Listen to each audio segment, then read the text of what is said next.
I talk a lot about what Presbyterians and Reformed Christians believe.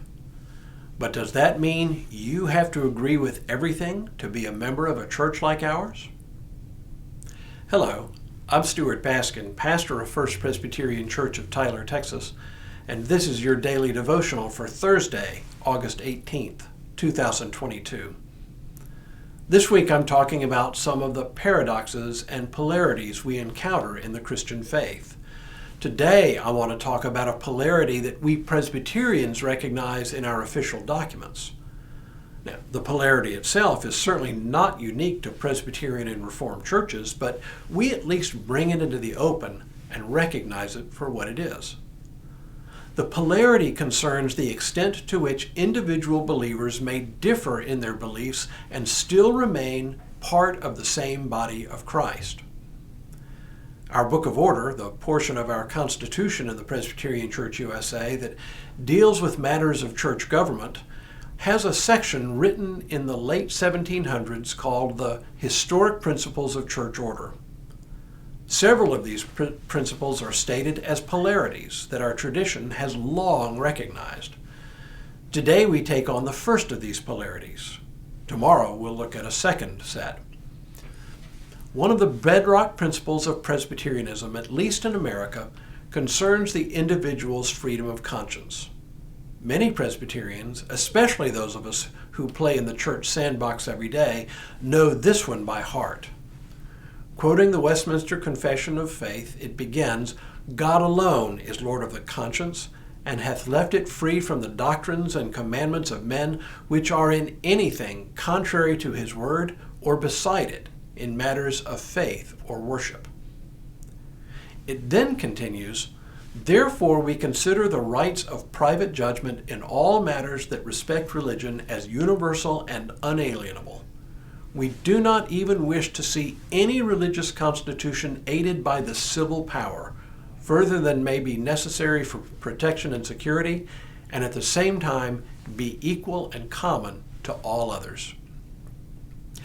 But then in the very next paragraph, the Book of Order says, "In perfect consistency with the above principle of common right, every Christian church or union or association of particular churches is entitled to declare the terms of admission into its communion and the qualifications of its ministers and members, as well as the whole system of its internal government which Christ hath appointed, that in the exercise of this right they may, notwithstanding, err, either in making the terms of communion too lax or too narrow.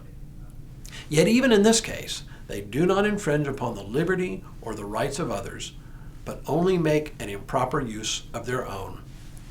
In other words, individuals are free to believe whatever their conscience dictates, but churches are also free to set the limits of what its members, and especially its officers, may believe and not believe. Two things need to be said about this for it to make good sense, though. First, and this is a historical piece, there was a time in the history of the church, most of us have forgotten, when church doctrine was actually enforced by civil authorities. People could be fined, physically punished, or in extreme cases even executed for holding dissenting opinions.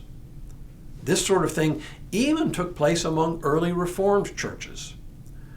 But by the time the Westminster Confession was written in the middle of the 1600s, there was beginning to be a movement away from civil enforcement of church doctrine.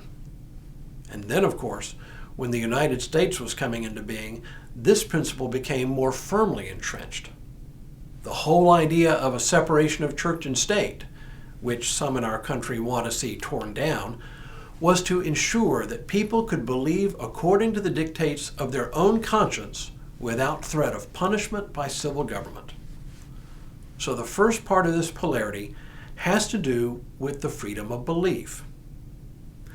So how do we square this freedom of belief with the power of churches to set boundaries on what members may and may not believe?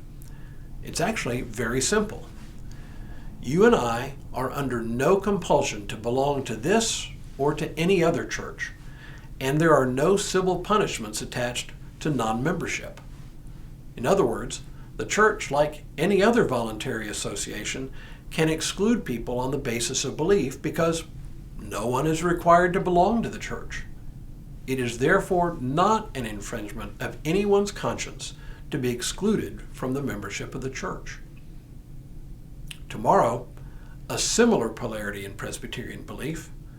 But for now, may God continue to bless you and keep you in all that you do this day and in all the days ahead.